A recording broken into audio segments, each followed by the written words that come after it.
Hi guys, it's Chris Wong here. For this video, I'm going to be talking about the importance of adding natural salt into your diet or into your drinks, especially if you're taking Lugol's iodine.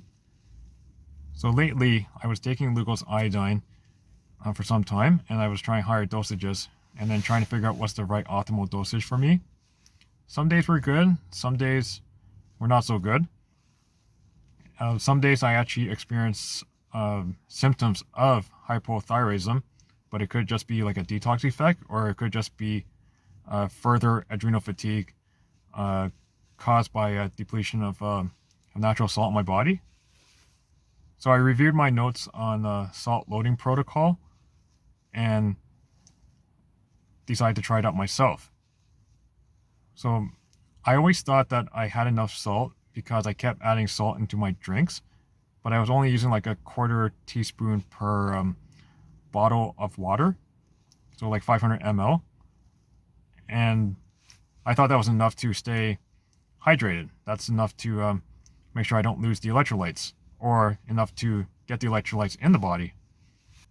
After hearing about a quarter teaspoon of salt or half a teaspoon of salt in half a cup of water for the salt loading protocol, and then drink plenty of water without the salt, it gave me a thought about whether the amount of salt relative to the water doesn't make a huge difference in how much salt gets absorbed into the body in order to properly detox the body.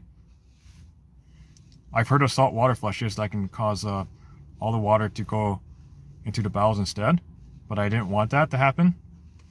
So my understanding was Lugol's iodine will dislodge bromide and the other toxins, but without the salt, it will actually get stuck in the body, because since it cannot get out of the body without the use of salt, it can cause more symptoms, and some people said it can mimic symptoms of hypothyroidism.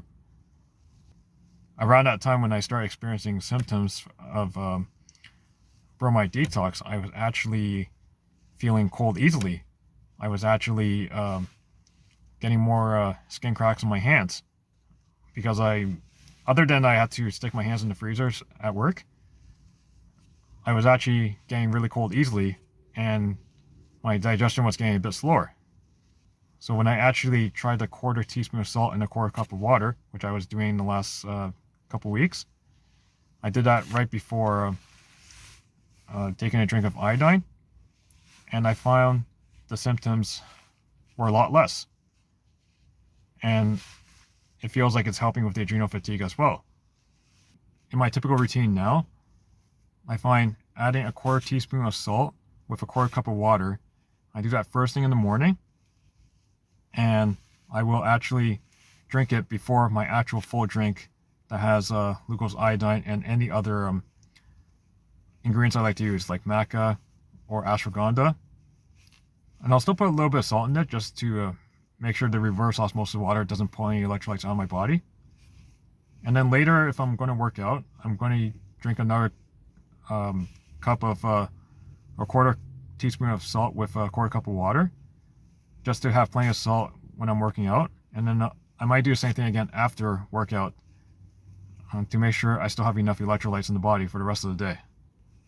I'm not using white salt, it's using natural salt that's like pink Himalayan or gray Celtic salt.